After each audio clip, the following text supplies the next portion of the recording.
My family missed my high school graduation because my sister's hair wasn't perfect. They promised they'd be there. They promised they'd take pictures.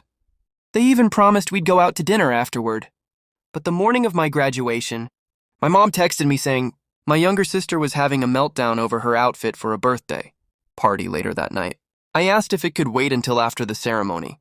My dad said, "Don't start. We'll get there when we can." When my Rao stood up to walk to the stage, I looked over at the seats I saved for them. Still empty. My name was called.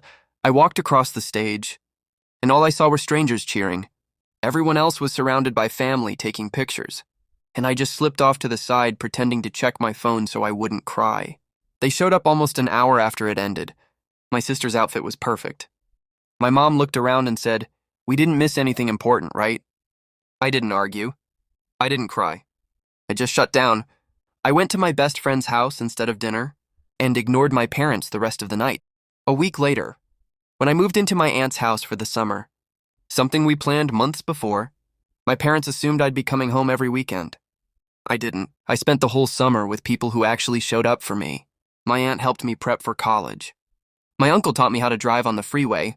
My cousins even threw me a mini graduation do-over with dollar store decorations and a homemade cake. Meanwhile, my parents kept calling, asking why I never make time for family. I finally said, I stopped expecting things from people who didn't show up when it mattered. They went quiet. And this is where everything changed. My aunt had always helped my parents financially, not in a dramatic way, but enough to keep them comfortable, enough to keep them in a house slightly above what they could afford on their own. After thinking it over, she decided she was done helping them. No more covering bills. No more emergency payments. No more helping them keep up an image they didn't earn. She said, "If you couldn't show up for your kid for one afternoon, I don't see why I should keep showing up for you." My parents tried to argue, tried to say I was being dramatic, tried to say it was just a ceremony. She didn't budge. Within a month, they had to move out of the big house they were so proud of and into a small townhouse across town.